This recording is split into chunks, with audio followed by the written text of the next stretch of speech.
Saya mengira waktu itu semua dibiayai oleh Pak Hamdan Zulfa. Ternyata hanya tiket pergi dan makan-makan di sana.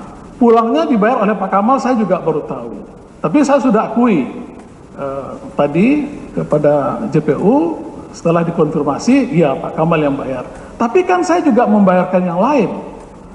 Jadi alasannya mau main bersama dengan saya itu betul, dia main bersama saya. Tapi bukan berarti dia minta uang kepada Basuki untuk dibagikan kepada saya. Nyatanya memang seperti itu, dan Pak Kamal sudah mengaku terus terang di dalam persidangan ini, dia memang minta kepada Pak Basuki, tapi untuk dipergunakan pada dirinya sendiri. Bahkan rincian pengeluarannya pun juga sudah disampaikan dalam persidangan ini. Berapa pemakaiannya, berapa dia untuk rumahnya, berapa untuk kantornya, berapa dia biaya ke Singapura berdua, seperti yang ditanya oleh Yang Mulia Hakim dulu. Ya, kita masih berharap materinya lain ya. Iya. Baik, Yang Mulia, saya coba.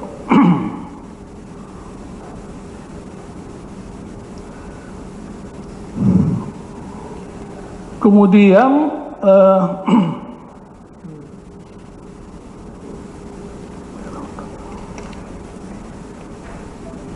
tentang uang 2M. Tentang uang 2M ini saya juga agak tanda tanya besar, Yang Mulia, karena pada saat awal Pak Kamal mengatakan di sini bahwa uang 2M itu muncul dalam pikirannya adalah, saudara ketika dimintai keterangan sebagai terdakwa tidak perlu jadinya membangun konstruksi untuk menanggapi semua keterangannya seorang Kamaludin. Dia telah memberikan kesaksian di bawah sumpah di depan kami, dan itu sudah menjadi konsumsi bagi kami, gitu. Sudah kami catat, gitu. Saudara kemukakan dari versi saudara aja, gitu. Ya? ya ada versi yang saya lihat berkembang dalam persidangan yang agak beda jawaban Pak Kamal Ya, itu. Bukan tugas Anda untuk menanggapi itu. Biar Baik, kami Yang yang Mulia akan menilai. Baik, terima kasih Yang Mulia. Kemudian tentang kami ingin mempertanyakan, mohon maaf dengan tidak mengurangi rasa hormat pada jaksa penuntut umum.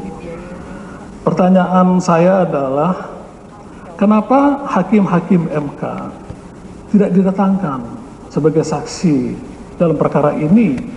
Yang saya lihat berita acaranya 9 orang termasuk saya itu sudah lengkap.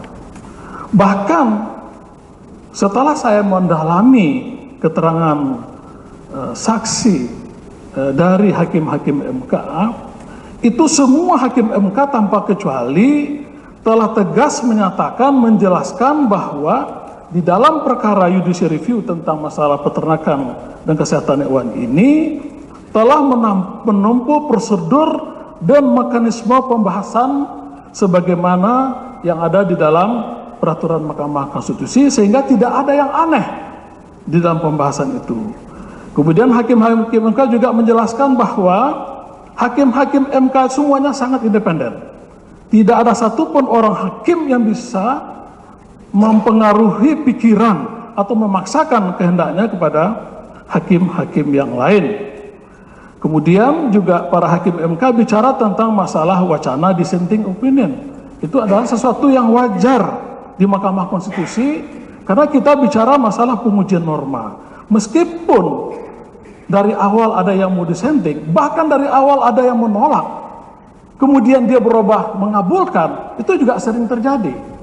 Contoh dalam kasus ini saja, judicial review tentang masalah peternakan ini, semula semuanya mengabulkan, kemudian dibahas kembali semuanya menolak. Jadi itu sesuatu yang sudah biasa kalau memang pembahasannya itu memang didasarkan pada argumentasi yang dapat dipertanggungjawabkan dan tidak bertentangan dengan konstitusi. Kemudian hakim-hakim MK juga mengatakan bahwa putusan MK ini tidak ada urusannya dengan kepentingan orang pribadi, tetapi adalah untuk kepentingan seluruh bangsa dan negara. Karena dia adalah menilai satu norma. Kalaupun ada 1 orang, 2 orang pengusaha ada kaitannya dengan situ, itu dengan secara otomatis nggak ada masalah karena memang berkaitan dengan norma. Kemudian di dalam berita acara itu juga saya baca bahwa pertimbangan-pertimbangan hukum dalam perkara judicial review yang sudah dibacakan oleh MK ini semuanya itu adalah hasil dari akomodasi, diakomodir oleh drafter menjadi satu putusan institusi. Sehingga tidak ada lagi itu pendapat pribadi, karena itu sudah digodok dengan sedemikian rupa. Kemudian kesimpulan amar putusan yang saya katakan tadi, itu berasal dari Pak Ketua Mahkamah Konstitusi yang ada di dalam berita acaranya langsung disimpulkan. Kemudian pembahasan draft putusan MK itu boleh saja berubah kembali selama belum diucapkan. Nah, yang menjadi saya agak confused yang mulia, kenapa justru JPU mendatangkan saksi-saksi yang kurang relevan dengan perkara ini. Contoh, saya mohon maaf ya dengan tidak memberikan penilaian, tapi fakta yang saya rasakan, misalnya saksi-saksi dari karyawan Basuki, saksi dari apartemen. Baik ya, ini udah di luar koridor Anda memberikan keterangan ya. Kalau sikap konsepsi memang pembuktian dalam KUHP kita ya seperti itu. Kalau penuntut umum memang dibebani kewajiban untuk membuktikan dakwaannya. Adalah dia sendiri yang akan menilai bahwa apa yang dia ajukan itu dalam kaitannya untuk pembuktian dari segala uraian dakwaannya. Ya. Malahan ada kalau dia mengajukan 100 di dalam BAP, kemudian kami tanyakan sudah cukup 50, dia bilang 50, seperti itulah konsepsi yang dihadapkan kepada. Kalau Anda kemudian menanyakan kenapa hakim-hakim MK tidak diajukan, itu dalam pandangan mereka kita harus artikan mereka tidak memerlukan upaya pembuktian dari sisi hakim MK. Seharusnya pada kesempatan lalu kami juga telah memberikan kesempatan pada Anda dan pihak penasihat hukum untuk menghadirkan saksi ada charge. Ya, kalau Anda merasa misalnya dari hakim MK bisa meringankan atau bisa membantu di dalam upaya penyangkalan dakwaan, Anda bisa menghadapkannya sebagai saksi yang meringankan. Misalnya seperti itu. Ya. Baik. Ada lagi materi lain yang barangkali bisa diajukan ke Ada yang mulia. Ya, silakan. Ini mengenai tapping pembicaraan antara Basuki Hariman dengan Kuswandi tanggal 8 Agustus 2016. Di dalam tapping itu yang diputarkan ada pembicaraan dari Pak Basuki mengatakan kepada Kuswandi kecenderungannya kita kalah. Itu tanggal 8 Agustus. Padahal saya belum kenal dengan namanya Basuki. Saya baru kenal itu 14 September. Lalu pertanyaan saya, kok 8 Agustus sudah ada pembicaraan Kuswandi dengan Basuki? Dari mana mereka mengetahui kecenderungan kalah? Berarti ada seseorang yang menyampaikan untuk ingin mencari kesempatan. Padahal 2 Agustus saudara mau menyatakan begitu, saudara cukup menerangkan di sidang ini bahwa saudara kenal dengan seorang Basuki Hariman nanti pada bulan September. Ya, 14 September yang mulia. Apa yang saudara argumenkan ini itu akan lebih bagus, lebih cantik dalam pledoi. Anda argumenkan dalam materi pembelaan nanti. Iya, baik. Seperti itulah. Jadi baik. Kita harus bisa mengemas, memilah mana yang Anda paketkan sebagai keterangan Anda dalam forum sidang ini, sebagai apa yang kita sebut dengan keterangan terdakwa, mana yang merupakan argumen yang Anda harus bentuk di dalam materi pembelaan. Ya, seperti itu. Ya, kalau misalnya Anda menyebutkan itu dalam tampilan sana tanggal 8 Agustus, sedangkan saya kenal, maka dalam forum sidang ini Anda cukup mengatakan bahwa saya kenal dengan seorang Basuki Hariman nanti pada bulan September. Saya tidak tahu kenal dengan soal tanggal bulan Agustus 2016. Bisa seperti itu? Bisa, ya boleh. Oke, lanjutkan. Baik.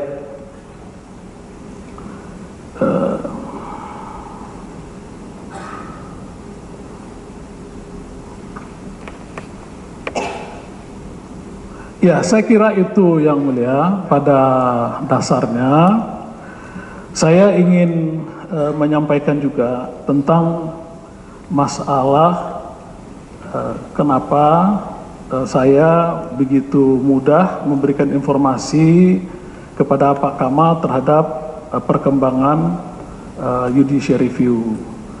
Saya ingin sampaikan yang mulia, terus terang karena saya memang terlalu dekat dengan Pak Kamal selama ini, kemudian saya tidak menaruh curiga apa-apa karena memang dari awal kita tidak bicara tentang masalah hadiah atau janji.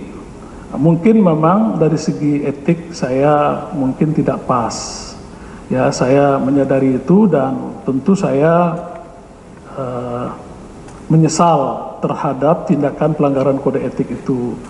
Saya minta maaf juga kepada forum ini, kemudian kepada Mahkamah Konstitusi, dan tentu juga kepada bangsa Indonesia terhadap pelanggaran kode etik. Gentleman-nya saya, begitu saya sudah ditangkap, saya langsung mundurkan diri yang mulia. Karena saya tahu ada hal-hal yang kurang pas. Tapi saya ini kan manusia biasa yang tidak sempurna. Jadi pasti saya punya kelemahan, pasti saya punya kekurangan. Tapi saya mencoba menjaga. Nah, kalau dalam kode etik, dalam hal etik, saya memang tidak pas, saya sudah terima kenyataan itu. Tapi saya memang melihat bahwa tidak berkaitan dengan persoalan tidak pidana. Itu yang saya sampaikan kepada Yang Mulia. Tentu juga saya menyesal dengan kejadian ini, menyesal dengan semua suasana, ya, yang sebetulnya menurut saya ini tidak mesti harus terjadi. Tapi sekali lagi saya ingin menegaskan supaya pers nanti juga jangan salah kutip, segala sesuatu yang saya lakukan tidak ada kaitannya dengan hadiah atau janji. Demikian Yang Mulia, dan saya mohon maaf juga kepada Yang Mulia secara keseluruhan. Terima kasih. Berapa lama sempat menjabat sebagai menteri, apa dulu nomenklaturnya, menteri kehakiman ya? Menteri Hukum dan HAM Yang Mulia. Nomenklaturnya pada waktu menjabat itu, iya. Menteri Hukum dan HAM. Iya. Itu dari tahun berapa sampai tahun berapa? 99 sampai dengan 2011. Pernah mendapatkan penghargaan begitu barangkali dari pemerintah Republik Indonesia dalam kaitannya dengan jabatan-jabatan itu? Saya pernah Yang Mulia mendapat. Jadi mohon maaf Yang Mulia, dengan tidak membanggakan diri, alhamdulillah saya juga sudah banyak kiprahnya ke bangsa ini. Saya dulu pelaku sejarah yang melakukan perubahan terhadap Undang-Undang Dasar 45, Badan Pekerja MPR. Saya 10 tahun di DPR dan masuk di Badan Pekerja MPR. Jadi Undang-Undang Dasar 45 yang sekarang ini salah satu yang merancang, yang merumuskan, yang sampai akhirnya berhasil. Saya salah seorang anggota Badan Pekerja MPR Yang Mulia. Kemudian saya mencoba selama saya di DPR, saya maksimal membantu bagaimana bisa berdirinya Komisi Pemberantasan Korupsi. Saya juga selalu membantu bagaimana KPK bisa eksis dengan membantu di Komisi 2. Kita selalu mendorong anggaran-anggaran yang dibutuhkan oleh KPK. Bahkan ini mohon maaf, Undang-Undang Tipikor yang sekarang Yang Mulia itu saya mengundangkan dulu. Setelah dibatalkan oleh Mahkamah Konstitusi, kita buat undang-undang baru, saya juga ikut. Kemudian 2 tahun saya jadi Menteri Hukum dan HAM, alhamdulillah bisa berjalan dengan baik. Dan 3,5 tahun saya di Mahkamah Konstitusi, ya akhirnya saya ada persoalan dengan persoalan etik tadi sedikit Yang Mulia. Jadi insya Allah sudah banyak juga buah tangan kami di negara ini Yang Mulia. Ya. Baik. Keluarga? Ya, saya punya 1 orang istri, 5 orang anak. Saya mohon maaf Yang Mulia, keluarga saya betul hancur sekarang ini Yang Mulia. Kasihan mereka, karena mereka mendapatkan fitnah yang luar biasa. Apalagi setelah saya dinyatakan ditangkap dengan seorang wanita. Saya nggak tega dengan mereka, tapi mereka tetap memberikan support kepada kami. Bahkan anak saya yang sudah bekerja juga berhenti sekarang. Dia nggak mau lagi yang perempuan, sekarang dia nggak mau bekerja, aku mau di rumah saja. anak saya yang laki-laki sekarang ada yang dagang apa, kami mau bantu papa semua. Kami nggak mau dulu bekerja kemana-mana, kami mau bantu papa. Jadi tiap hari mereka memikirkan saya yang mulia. Begitu juga istri saya yang biasanya pengajian, tapi sekarang semua kakak, adik, saudara, hampir semuanya menjadi susah yang mulia gara-gara persoalan ini. Luar biasa, Masya Allah. Saya selalu istighfar kepada Allah, saya minta taubat sama Allah. Allah Maha Pengampun dan Maha Penyayang. Selama ajal kita belum sampai di tenggorokan ada ampunan. Nah, saya tentu juga di negara ini tidak ada bermaksud sama sekali ingin menerima suap. Tidak ada keinginan itu yang mulia. Ya khilaf, mungkin iman saya kok pada saat ini kok dengan mudah memberikan informasi kepada Pak Kamal. Padahal selama ini saya udah nggak mau yang mulia, siapapun, kawan manapun. Ini yang bisa saya sampaikan dari lubuk hati yang sangat dalam. Saya mohon yang mulia bisa mengakhiri penderitaan saya dan keluarga saya ini yang mulia. Terima kasih. Baik, cukup kalau tidak ada lagi. Dengan demikian pemeriksaan perkara ini telah selesai. Kita tinggal akan memberikan kesempatan pada tim penuntut umum untuk menyusun materi rekuisitur atau tuntutan pidananya. Ya. Untuk kepentingan yang dimaksud, sidang akan kita mundur ke 7 hari ke depan. Ya. Insya Allah pada hari Senin tanggal 14 Agustus untuk tuntutan pidana. Kami berharap bahwa waktu yang diberikan ini betul-betul bisa dioptimalkan oleh tim penuntut umum. Dan kalau tidak ada lagi yang mau diajukan, sidang ini akan kita tutup. Penuntut umum cukup. Izin berobat sudah kami tanda tangani tadi untuk tanggal hari Rabu tanggal 9. Baik ya. Ada lagi? Cukup. Sidang kami nyatakan selesai dan ditutup.